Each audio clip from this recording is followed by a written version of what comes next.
I'm a park ranger, and in 2017 I was stationed at Kings Canyon National Park. I bunked at the Grant Grove cabins along with my coworker Tom, who was in a separate cabin nearby. One night after a long day of patrols, I was ready for bed and had just changed into my sleep clothes when I heard voices coming from outside my cabin. I listened as the voices grew louder as they got closer, but they didn't sound calm or casual. They sounded scared, high-pitched, and desperate. Seconds later, I heard a frantic knocking on my cabin door. I grabbed my flashlight and pulled on my boots, still in my sweatpants and t-shirt as I opened the door. Now in front of me were two young women, looking pale and scared. One had a jacket tied around her shoulder, and I could see blood soaking through it. She clutched her arm, wincing as her breath came through, and gasped. I didn't need to ask what was wrong, as it was clear that something terrible had just happened.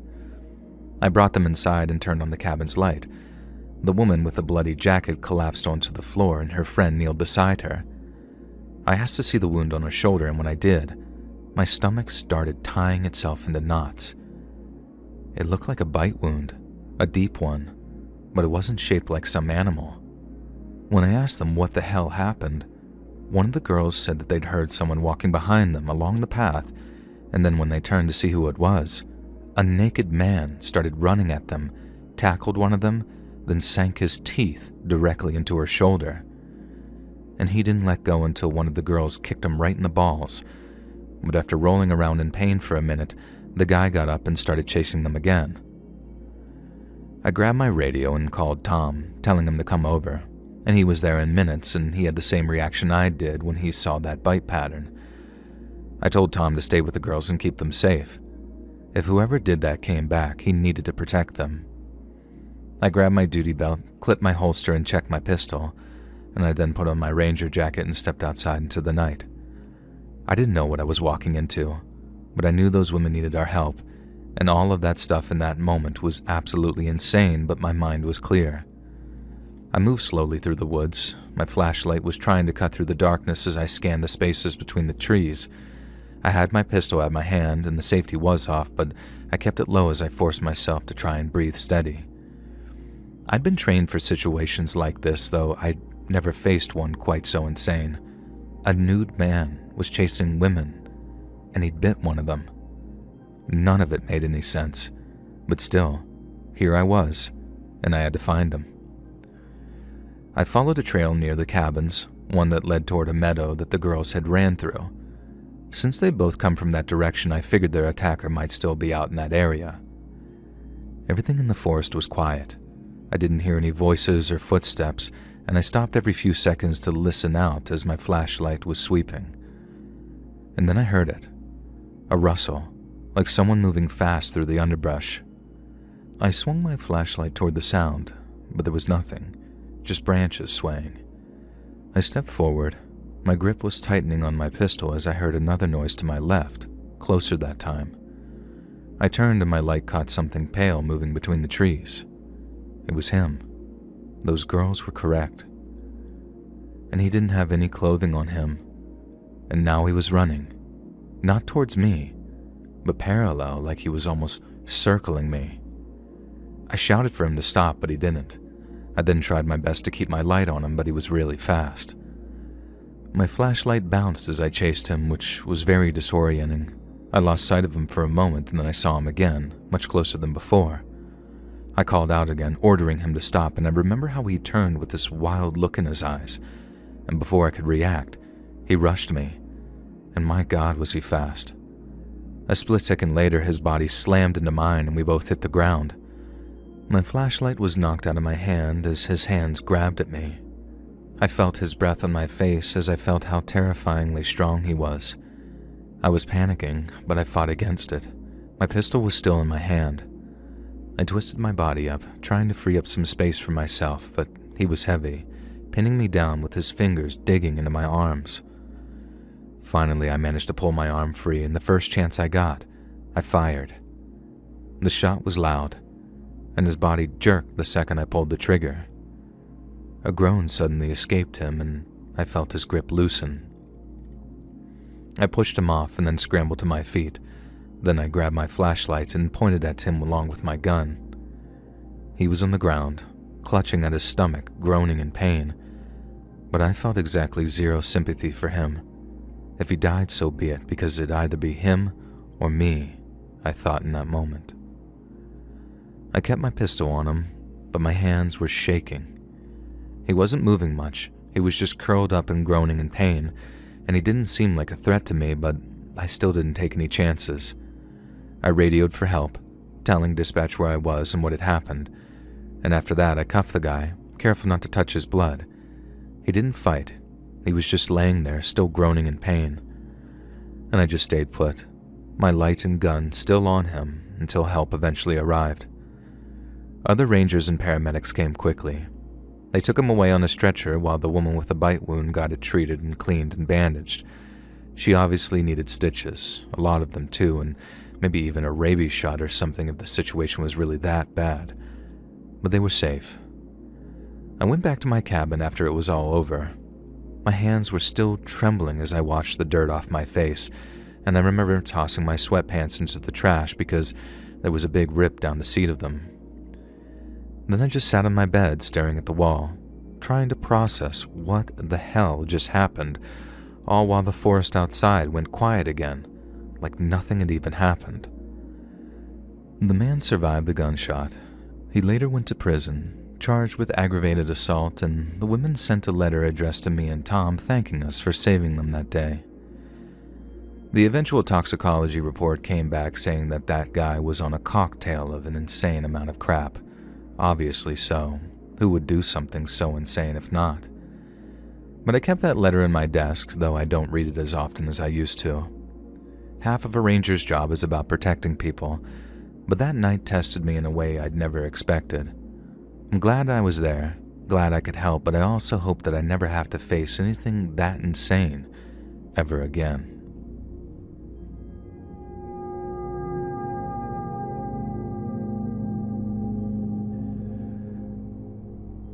Back in the day, I had this buddy named Mike. We used to drink at the same bar. Then after we got talking following a game one night, we became regular drinking partners. And Mike turned out to be a pretty solid guy, the kind that you could count on to have your back in an emergency. We'd talk about all kinds of things whenever we'd shoot the breeze over a few beers. You know the stuff, sports, work, women, news. But after a while, I realized there was this one thing about Mike that I didn't know much about. His past. I knew that he grew up in the Southwest, and I knew that he moved over to New Mexico for a while, but it hit me that I had no idea why he moved or what he did down there.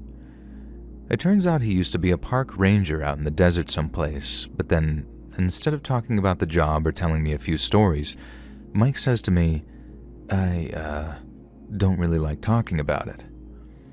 I didn't ask any more questions. I can't say that I was curious, but I figured that he'd talk about it when he was good and ready. We were living up near Sault Ste. Marie at the time, right next to the Canadian border, so the fact that Mike had moved across the country got me thinking. He's had all that nice dry weather down there in the south, and for some reason he'd traded it for some cold gray corner of Michigan. It was just weird, and I couldn't stop myself wondering why. But like I said, I didn't press him on it. One night, we were at our usual spot, a bar called Rusty's, where the bar top was always sticky and the jukebox only played Springsteen and Seeger. It was getting late, and I guess I had a few too many beers because I remember my curiosity suddenly getting the better of me, and I started asking Mike about his ranger days. And his face changed. Then after a second, he said he was posted someplace dry and sandy, and then went quiet. I kept asking questions, like what the job was like and why he quit, but he shut me down quick. He said he didn't want to talk about it, and I felt this swell of regret rise in my chest. His voice wasn't mean, just firm, and I got the message. And I dropped it and never brought it up again. Now years passed, and Mike and I stayed buddies. We graduated to going to fishing on the weekends and then catching games when we could afford the tickets. He never talked about his ranger days, and I kept my word about never asking. But then one night, out of the blue, I guess he just changed his mind. We were at my place, sitting on the back porch with a couple of drinks, when Mike leaned back in his chair, lit a cigarette, and asked if I wanted to hear a ghost story. He sounded serious, but from the way he said it, I figured he was about to tell me some kind of campfire story. But in actual fact, it was the story of why he left the Park Service and why he moved to Michigan and why he never talked about it. Mike said it all happened back in 1990, his last year as a ranger. He was stationed down in Carlsbad National Park, a place that's all red rocks, caverns, and trails through sand. And the way he described it, Carlsbad was empty most of the time, and it was just him and a few other rangers patrolling miles upon miles of sandy nothingness. The days were hot and the nights were cold, and the work was mostly routine stuff. He'd check trails and make sure hikers didn't get lost, all while keeping an eye out for poachers or vandals. He said he liked it at first, how he didn't mind being alone and how the desert gave him plenty of time alone with his thoughts. One day, late in the afternoon, he was out on a trail near the caverns. He was walking along on a day like any other when he suddenly saw a guy come over a ridge. The man was limping, moving slow like he was hurt. Mike's first thought was that the guy needed help, that maybe he'd twisted an ankle or gotten bit by a rattlesnake or something. So he started jogging toward him, calling out to see if he was okay. But then, when he got closer, something felt off. The guy was obviously injured in some way, but Mike said the way he was looking at him made him nervous. He wasn't looking at him in a, "oh, thank God I've found help" kind of way. It was this sort of cold stare. Mike said he once again asked the guy if he needed help, but in response, the guy pulled a pistol from the back of his pants and pointed it right at him. Of all the things Mike said he was expecting, having a gun thrust in his face was near the bottom of the list somewhere. He had his own sidearm, standard issue for rangers in case of wildlife or other trouble, but the guy had caught him off guard, and there was no time to draw. Mike said that, in a voice that sounded hard but desperate, the man told him to take off his uniform, and once he said that, Mike's mind started racing. The guy obviously wanted to disguise himself as a ranger, probably to get away from whoever was after him. The people chasing him could have been cops, but down there, I figured they could have been cartel or something as well. The guy kept the gun aimed at Mike's head and told him to take off his belt first, clearly wanting to make sure Mike was disarmed. But Mike wasn't stupid, and he knew how things would play out if he did. If he gave up his uniform, the guy wouldn't just let him walk away. A real ranger could blow the guy's cover and tell people he wasn't legitimate, so Mike figured the second that he stripped down and had his uniform taken away, he'd get a bullet in the head. The guy wasn't messing around. He said if Mike didn't take off the uniform, he'd shoot him and take it off his body. But Mike could tell that the guy didn't want to do that. Blood on the uniform would ruin the disguise and make it useless to him. Mike said he stood there, staring down the barrel of a gun with his heart pounding in his chest. He kept saying he couldn't, over and over, telling the guy he was too scared to move and that he'd have to take the uniform off himself. It was a gamble, but Mike was banking on the guy not wanting to shoot. The man started moving closer, his gun still pointed at Mike's head. Then, out of nowhere, they both heard a low rumble, like an engine coming from the hills behind the armed man. The man turned his back to look just for a split second, but that was all Mike needed. He moved fast, ducking low and lunging at the guy. The gun went off, but the bullet missed and kicked up dust a few feet away. Mike grabbed the guy's wrist, the one holding the gun, then after a brief struggle on their feet, they ended up going to the ground. They started wrestling, rolling in the dirt with the gun still in the guy's hand. Mike was bigger and stronger, and the guy was already hurt, but he fought like a cornered animal. Mike couldn't get the gun away. The guy's grip was too strong, and as he thrashed and bucked, he kept trying to point the barrel towards Mike's stomach and chest. Mike used his weight, pinning the guy down, but he couldn't get a good swing in to knock him out. His free hand was useless for punching, the angle was wrong and awkward, and the guy kept bucking underneath him. And so Mike did the only thing he could think of. He clamped his free hand over the guy's mouth and nose and started to suffocate him. The guy's eyes went wide and panicked as he realized that he couldn't breathe. He started thrashing harder, but Mike pressed and held on. He didn't want to kill the guy, just to make him pass out so we could get his gun away and cuff him, but the guy just wouldn't stop fighting. Mike kept his hand there, pressing hard, feeling the guy trying to suck air through his palm, and then suddenly, after almost a minute or so of doing this, he stopped. The guy's body went limp, but his eyes were still wide open and just staring up at the sky. Once he was still, Mike rolled off of him, panting, shaking from exertion, and the reality of what had just happened set in. He checked the guy's pulse. It was still there, but it was weak, and he then grabbed the guy's gun, made it safe, and then tucked it into his belt and used his radio to call for help. Not long after, another ranger showed up in a truck, which could have been the one they'd heard earlier, and they got the guy loaded up and back to the station. From there, an ambulance took him to a hospital a couple of hours away, and Mike thought that that was the end of it. But it wasn't. The guy didn't wake up. Doctors said that his brain had been starved of oxygen. He was in a coma, hooked up to machines, and his chances of coming back the same as he was before were slim. They tried to figure out who he was, and put out all kinds of calls to various agencies, but nobody claimed him. He had no ID, no family, no records, nothing. And then after a few months, the hospital pulled the plug. And just like that, the guy was gone.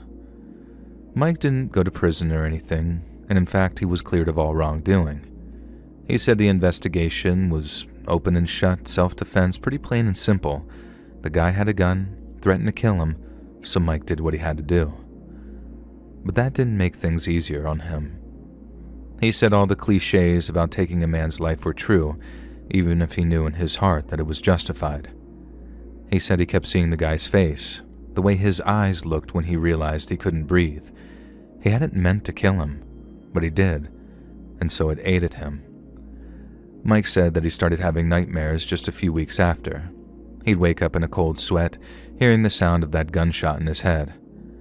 He said he felt haunted, like the guy's ghost was following him around. And sometimes at night, he'd feel like someone was even watching him, standing just outside the window of his cabin. He knew that was just his mind playing tricks, but it felt real. Too real, and that's why he quit. He couldn't stay out there, not with those memories, and so he packed up and left New Mexico and traveled as far from the desert as he possibly could without ending up in Canada. He didn't tell anybody about the move, not even his family, just buried it deep down inside of himself and tried to move on. But he said you don't move on from something like that. Well, not really. You see, it stays with you, like some splinter under the skin that you can't get out. When Mike finished his story, I remember him stubbing out his cigarette before he took a long pull from his beer. He didn't look at me. He just sort of stared out into the darkness, but there was a calm about him, like he was glad that he'd gotten it off his chest. I didn't know what to say. I mean, what the hell do you say to something like that? So I just sort of sat there, letting the silence hang in the air until Mike finally changed the subject.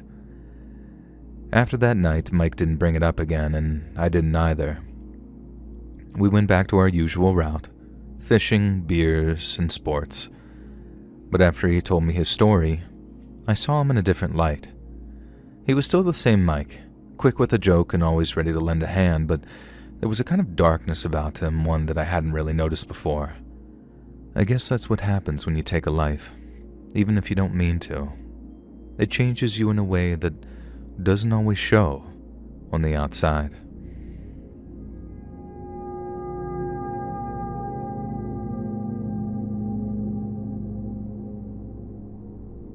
I've spent the last 25 years as a ranger at the Wind Cave National Park here in western South Dakota.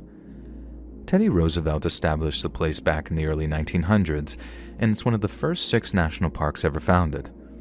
But although it's more than 50 square miles of dense forest, mixed grass, prairie, and rocky hills, it takes its name from the geological phenomenon that is Wind Cave. Wind Cave is the largest of its kind in the entire world, and has more passage volume per cubic mile than any other on the planet, which, in plain English, means there are more underground tunnels under the park than any other place in the world. On top of that, only around 10% of them have been fully explored, meaning there are thousands of miles of unexplored passageways, and at the going rate, technology permitting of course, it'll take scientists and cavers more than 600 years to fully explore them. The Lakota Native Americans who made the area their home spoke of a living, breathing cave system through which their ancestors had crawled from the underworld during the first days of creation. They called the caves Washanaya, and they played an important role in the culture and creation myths of their people, who speak of Tokahei, or the first man emerging from the darkness. It sounds like classical mythological storytelling, yet the Lakota's belief that Wind Cave is a living, breathing network of tunnels is not entirely unfounded. When high pressure is higher outside the cave than inside it, air flows into the cave, raising the cave's internal pressure to match outside pressure. The process also works in the exact opposite way, meaning that in some of the larger caves, the continuous flow of air really does give the impression that the Earth itself is inhaling and exhaling. As you can imagine, such an incredible natural phenomenon attracts a lot of visitors each year, and for the most part, those visits are safe and uneventful. But one day back in 2003, what started as a fairly routine search for a missing hiker became something I'll never forget. I've been a ranger at Wind Cave National Park for just over 3 years when the call came in. It was late in the afternoon on a chilly September day when my phone started buzzing. Its screen said Grand Teton, short for Grand Teton Interagency Dispatch Center, so I knew some kind of emergency must be unfolding. When I picked up, the dispatcher told me she'd gotten a call from a panicked hiker who said his friend had followed a child into Wind Cave and neither had come out again. Since this is still technically an open investigation, I'll refer to the missing person as Hiker M out of respect for his family. I know the internet can go crazy with amateur detectives chasing up leads, and I don't want to be the cause of an unnecessary grief to those affected. The caller, on the other hand, I'll refer to as Hiker F, so the missing hiker and his friend. The two men had been hiking down Lookout Point Trail, but when they reached Wind Cave, they saw a lone child running towards its entrance alone. At the time, the cave wasn't attended by any park staff, and since both men knew that the caves weren't a safe area to play, Hiker F claimed they'd called after the child, but the little boy hadn't responded. Concerned for the child's safety, both men ran after him, and then by the time they caught up, they saw the boy crawling into a narrow tunnel.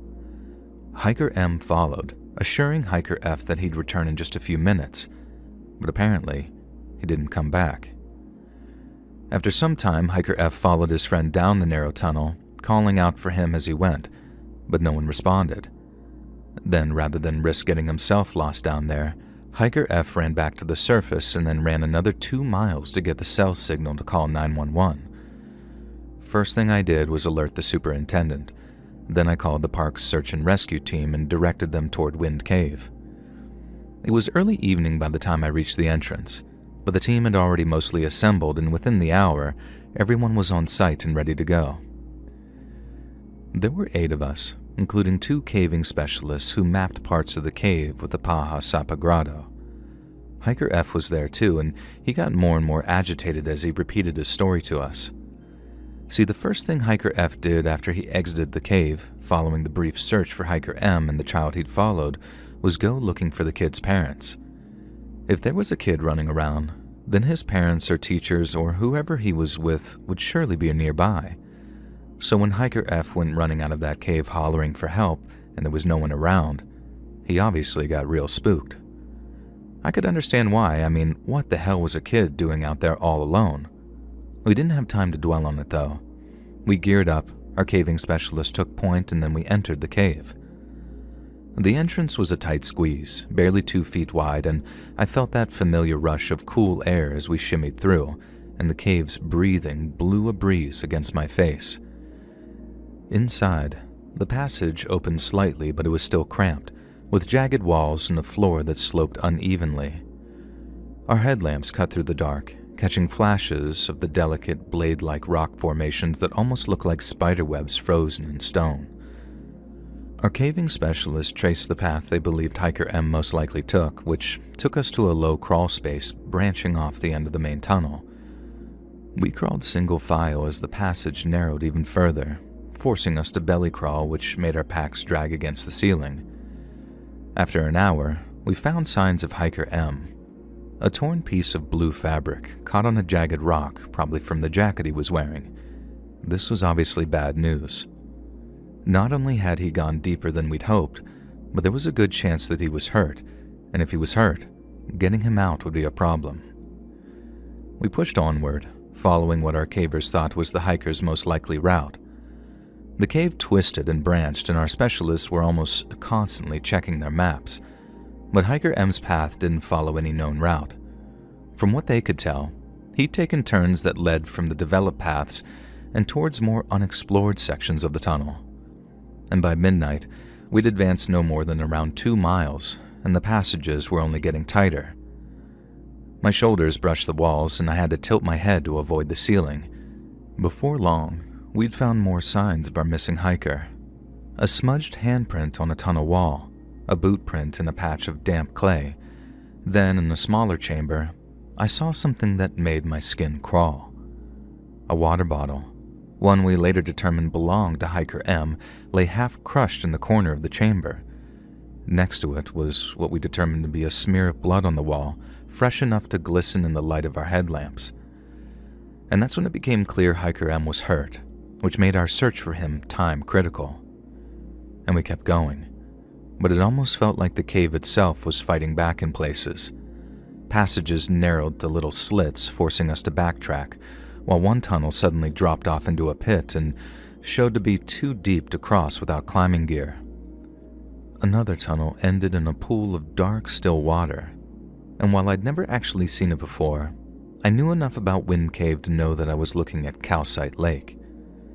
This was formed millions of years ago by water carving intricate passages through the earth. Calcite Lake glimmered in our headlamps because of the calcite rafts, these thin floating sheets of mineral that drift on its still surface. And around the edge of Calcite Lake is a buildup of silt, and it's that fine damp rock dust that preserved Hiker M's boot print, right there on the edge of the water. The lake isn't deep enough to drown in, not unless a person was laying down unconscious, but if that's what happened to Hiker M, we'd have found his body right there on the surface. And just like everywhere else in those tunnels, our missing hiker was nowhere to be found. Now by 3 a.m., we were exhausted, and we'd gone so deep that our radios were useless. We retreated to the surface to regroup, promising Hiker F that we'd go back for his missing friend in the morning. And maybe 6 or 7 hours later, reinforcements arrived, including a team from the NSS, the National Speleological Society.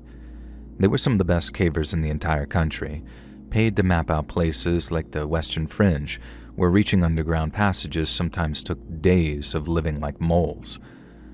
And we split into 3 groups, each taking a different branch from where we'd found the blood. Then within just a few short hours, we found what we suspected to be further traces of Hiker M, including a broken fingernail and another smear of blood. But even after all those cavers covered all those tunnels, we still didn't find our missing hiker.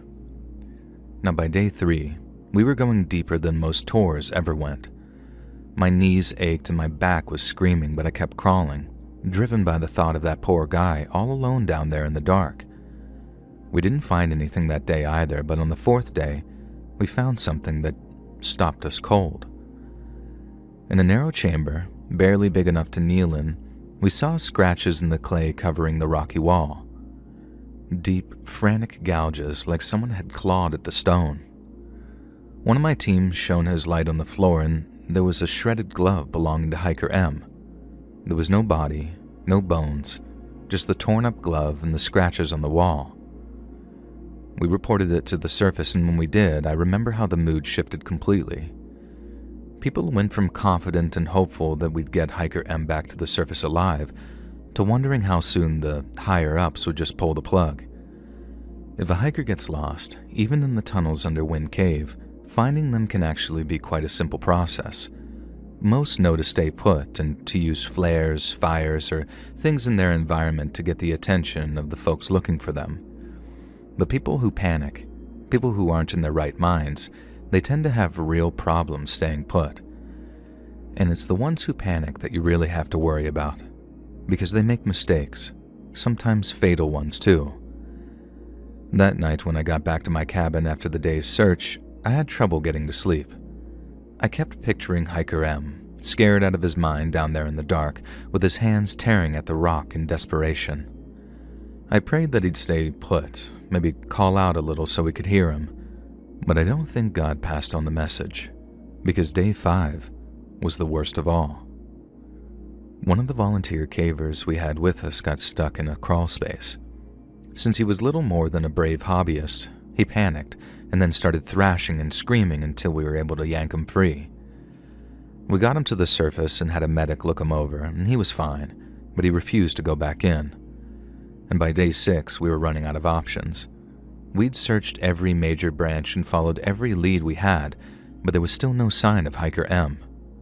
The NSS cavers started mapping new passages, hoping maybe they'd find a hidden chamber that Hiker M was sheltering in.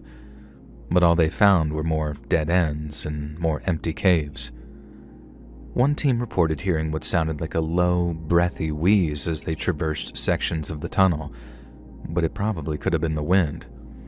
The cave's breathing played tricks like that, making the wind sound like whispers or worse. In the afternoon, we made a final push past Calcite Lake, to tunnels where the walls were slick and the air felt heavy. We crawled for hours, our lights barely cutting through the darkness, and at one point, I thought I saw a shadow move just beyond my beam, but when I swung my light, there was nothing there. On the 7th day, we called it. Our superintendent was the one who made the final decision, but everyone agreed that after 7 days, with no sign of life, there was very little chance that Hiker M was still with us. We'd risked our lives, and I'd have done it all again in a heartbeat if I was told to. But in all that time, we found nothing but little scrapes and blood. Hiker M was down there. We had no doubt about that. But at that stage, we also knew that it might take months, maybe even years, before anyone was able to bring him home. I heard Hiker F broke down sobbing when he got the news that the search had been called off, and we suspected that his friend was deceased. That was a rough one on the superintendent. He just didn't know what to tell that poor guy. And when all was said and done and the search was over, I filed my report, but the question still lingered, obviously. And I kept going back to that cave for work, leading tours and checking paths, but it's really never the same for any of us. We had to upgrade security around the cave entrance to ensure that it didn't happen again, and visitor numbers took a real dive for a while. Months later, a caver found something in a remote section of the tunnel. You see, it was a single hiking boot in Hiker M's size, completely buried in clay. No blood, no other sign of the missing hiker, just that one boot. We added it to the file, but it really doesn't change much. The cave had taken him, and it obviously wasn't giving him back. I still work at Wind Cave, I still walk its trails and the tunnels underneath them, but I don't go deep anymore, not unless I have to. And when I do, I keep my light on and my eyes peeled, and I try not to think about what might be down there in the dark.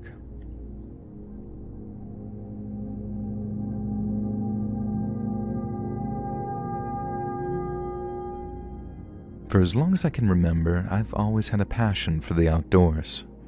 Growing up in Minnesota, my dad introduced me to hiking, camping, fishing, and hunting at a very early age, and would often take me on trips to Grand Portage, Pipestone, and St. Croix. But it wasn't until we visited Voyageurs National Park when I was 9 years old that I got my first good look at a U.S. park ranger. We were at a dock at the lake when suddenly, there he was, walking toward us in his starched dark green uniform and his wide-brimmed Smokey Bear hat. He had this shiny ranger's badge on his chest, and his shirt had these cool shoulder epaulets, and his utility belt was loaded up with tools for taming the wilderness. He looked ready for anything, like he could wrestle a bear one minute and then guide us through a storm the next. And when I was a kid, I was in awe. He and my dad exchanged a few words, and I hung on to every single one, picturing myself in that same uniform as I walked trails, steered boats, and rescued lost hikers. That ranger was the coolest person I'd ever seen, and the second I laid eyes on him, I thought, that's what I want to be when I grow up. The kind of ranger who knew every tree, every animal, and could make the vast, untamed wilderness feel just like home. And from that day forward, I'm not kidding, I was obsessed.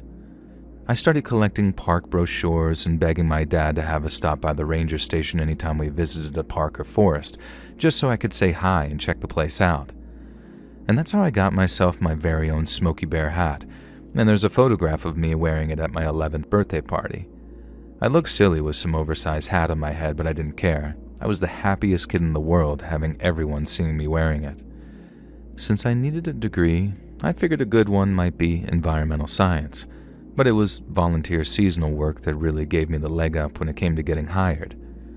Working as things like park guides and visitors' assistants taught me practical skills in things like trail maintenance and water safety, so when it came to the National Park Service's ultra-competitive hiring process, I could tailor my resume to stand out from the crowd. The NPS sent me over a questionnaire which allowed me to further showcase my knowledge of park operations, and then after acing that interview, the background checks and the physical fitness test, I finally got the call saying that I'd been accepted. It was a lifelong dream come true. I was finally a U.S. park ranger, and my first posting was none other than the Voyageurs National Park, the very same place that I'd first laid eyes on that ranger all those years before. But it wasn't always smooth sailing. About 6 months in, we had a kid almost drown after he fell in X Bay. Then we had an older hiker go missing for a few days in the fall of 1997, which gave her family and us a real scare. But then in the late summer of 1998, my fellow rangers and I went through something that none of us have ever forgotten, and that we've never been fully able to explain. It was early afternoon, and I was out on patrol near Black Bay, walking a trail that I'd walked 100 times before. I was mostly checking for signs of illegal campsites because illegal campsites usually meant poachers, but it had been a quiet and uneventful morning and I hadn't found any. Just past noon, I made my way toward a loop that'd take me back towards my ranger station. Then, as I was maybe only a quarter of a mile out, a noise came through the trees that instantly caught my attention as something that didn't belong. I used to hear all kinds of things walking those woods, but this wasn't the rustle of a deer or the snap of a branch under a bear's paw. It was a low, croaky, but very human-sounding groan, like someone was in a hell of a lot of pain. I stopped dead, my hand going for my radio, because if someone was as badly hurt as they sounded, I needed to call it in, and quick. I yelled out, asking if anyone was there. There was silence for a second, then I heard the groan again, closer that time. I moved toward it, stepping off the trail into the underbrush as I scanned the area ahead for movement. And then I saw it. I saw him. He staggered out from behind a cluster of trees, maybe 30 yards ahead of me. A man, or at least what was left of one. His clothes were shredded and were hanging from his body like rags. His skin was just this complete mess of blood and burns, blackened in some places, raw and red in others, while his face looked painful and swollen, with one eye half shut and the other wide open and bloodshot.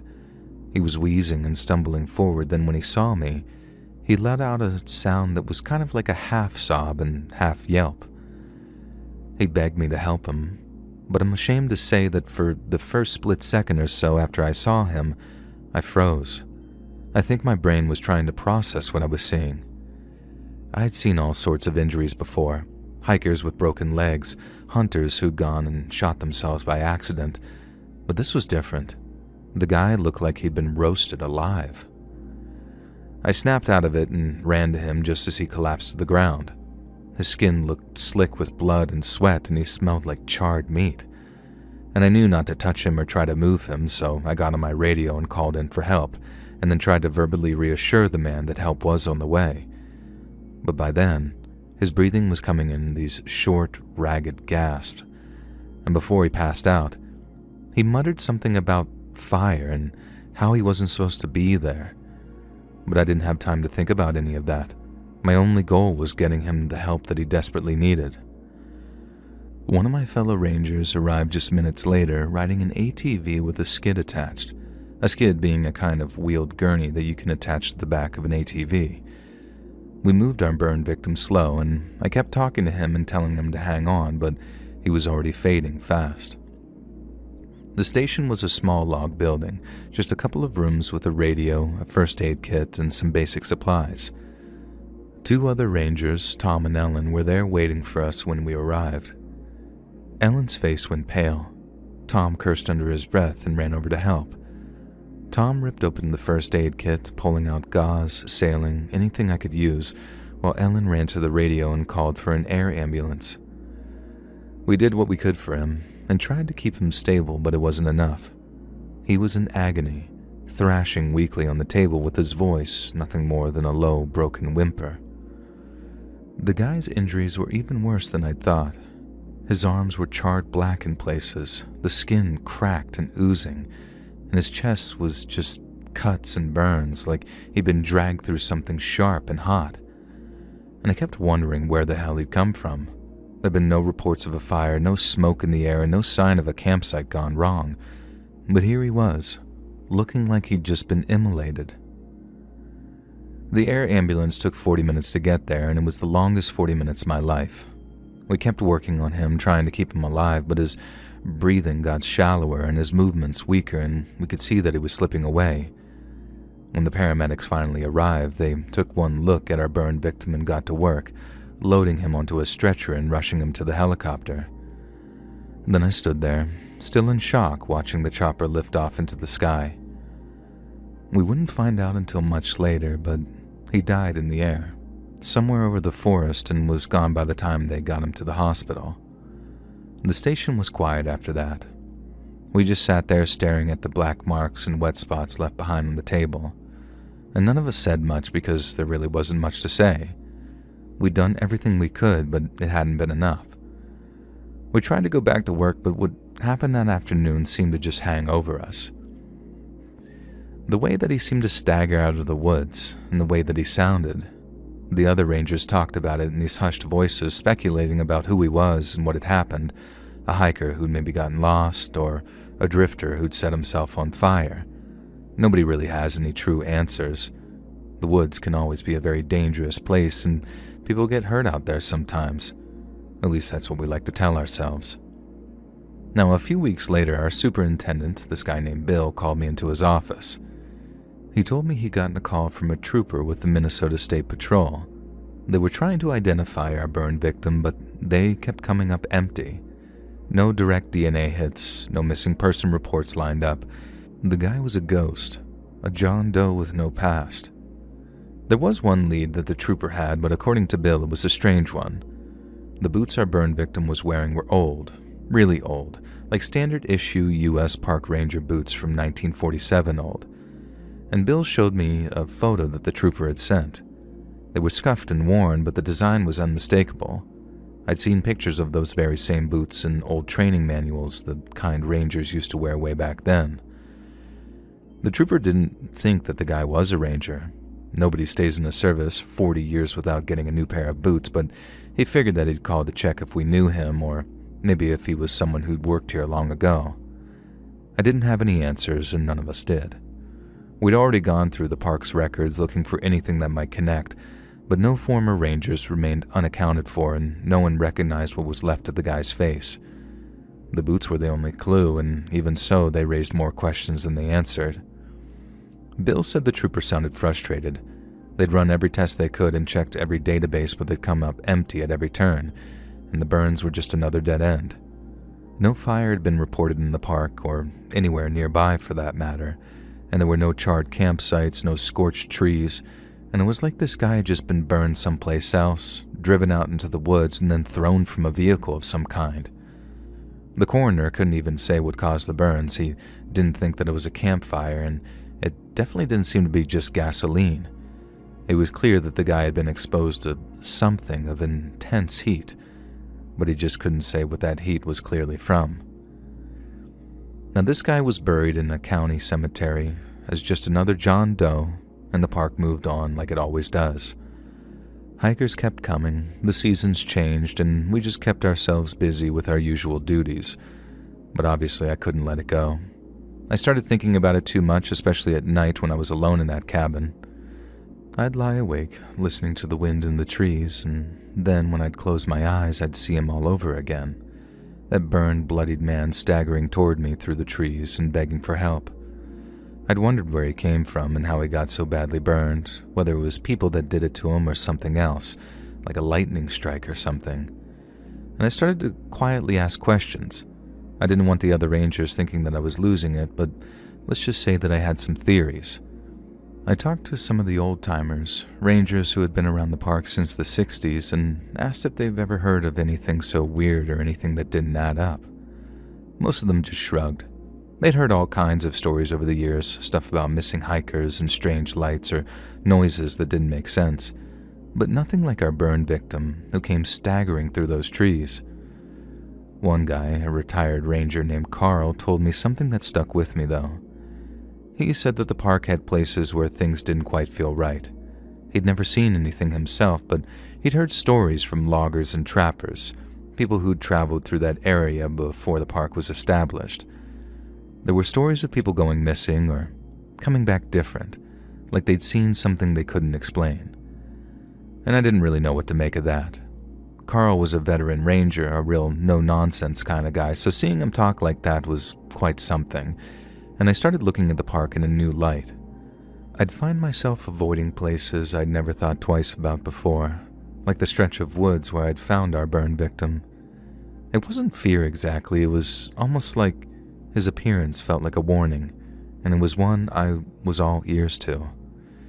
Years went by, and I kept my thoughts to myself. But every day I thought about what happened to that poor guy, how scared he looked, how he died in agony. I left the service in 2018, then moved to a small house outside of Duluth. I thought leaving the park would help, that I'd finally let it go, but it seems to have followed me. I'd sit on my porch at night staring out into the dark, and I'd think about him, who he was, where did he come from, and what the hell left him all burned up like that. And I started doing my own research and digging into old records, anything I could find about voyagers or the land before it was a park, and I found nothing about a missing ranger and nothing about a fire that could explain the burns. But I did find other stories. As back in May of 2009, the homestead building of Death Valley's Barker Ranch just suddenly burst into flames one day. Coincidentally, Barker Ranch was the place Charlie Manson was found hiding back in the 60s after his followers went on their helter-skelter rampage, and the rangers over there at the DV National Park went to great lengths to keep the place in good shape.